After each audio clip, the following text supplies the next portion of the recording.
Alright, so hello guys, Mark Deximo po ulit, and today tuturuan ko kayo ng ibang strategy sa pagpo-prospecting. So, eto na din tayo ngayon sa profile ko.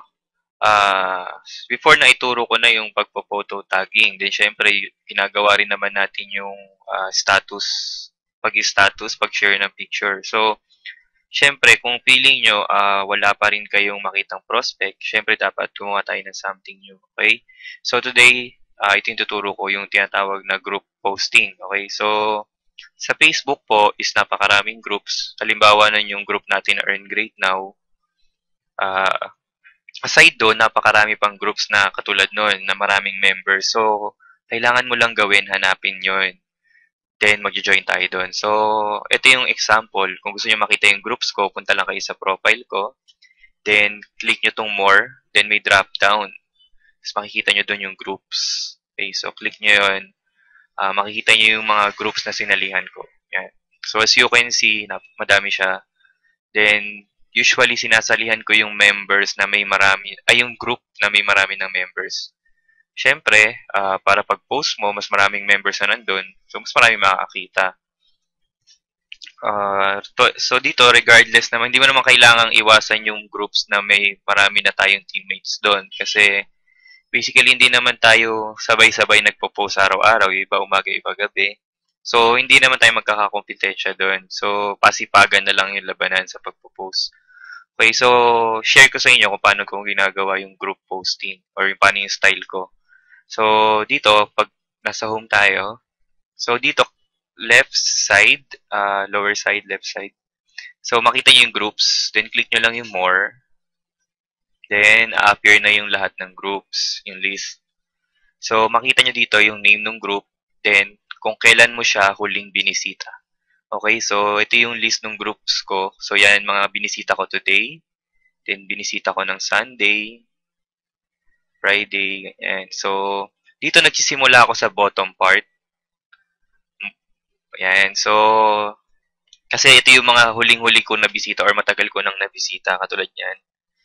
Use a month ago. So, dito ako magpo-post sa mga yan papunta sa taas. Okay? So, sample, ito yung gagawin ko. Mag-open ako ng tatlong group para mas mabilis. Ganun kasi yung pinaka pattern ko. So, right-click ko lang yung name, open link in new tab. Then yung second, open link in new tab. Then third, right-click, open link in new tab. Okay, so dito, makikita nyo, sa tatlong group na yun agad na inopen ko, maglo-load na siya ng sabay-sabay.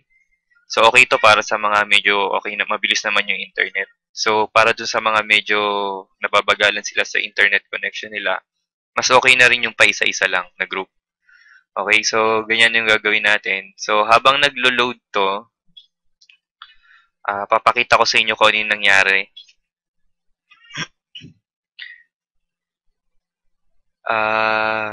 Balik tayo dun sa listahan ng groups. Then, makikita nyo na yung tatlong group na to, napunta na siya sa taas.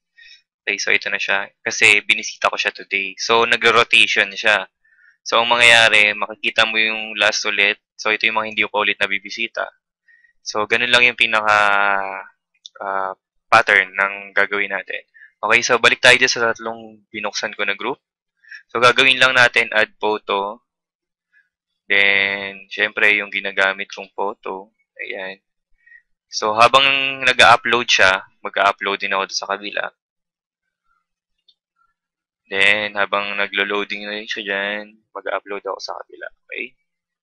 So, sa ganitong process, na-utilize mo yung bilis ng internet mo kasi ayan, katulad nun, tapos na yung nasa una. So, ang kailangan ko na lang gawin, maglagay dyan ng tag or ng caption. So, katulad nung pinakita ko kanina yung caption ko. Ayan. So, ito yung caption na pinili kong gamitin. So, bakit ito yung pinili kong gamitin? So, kung makikita nyo, napakaikli lang niya, then wala siyang link. So, mas maganda kung hindi tayo maglalagay ng link para maiwasan natin na ma-mark tayo as spam. So, kahit gaano karami yung postan mo na group, basta wala kang link, okay yon.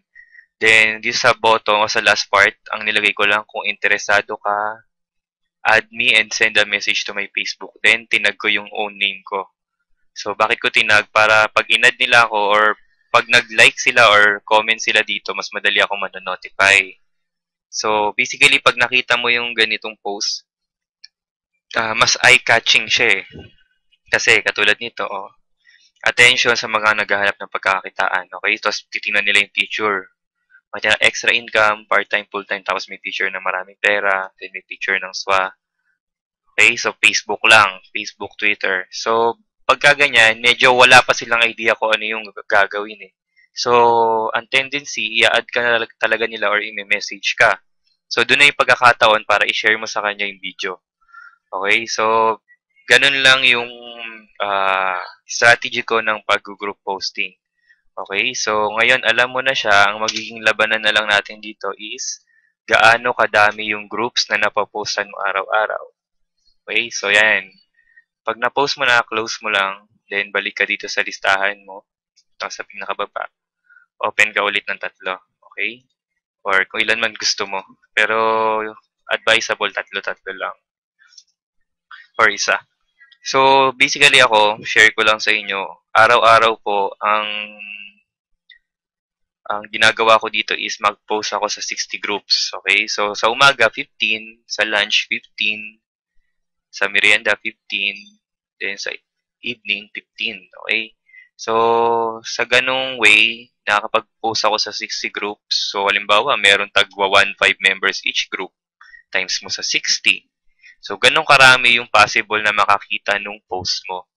So, hindi na po sapat yung mag-share ka lang sa own wall mo. Kailangan mas palawakin mo yung scope ng marketing mo. So, ito yung isang example nun, yung group posting. Okay, so hopefully may natutunan kayo dito sa tinuro ko and thank you guys. God bless. More power.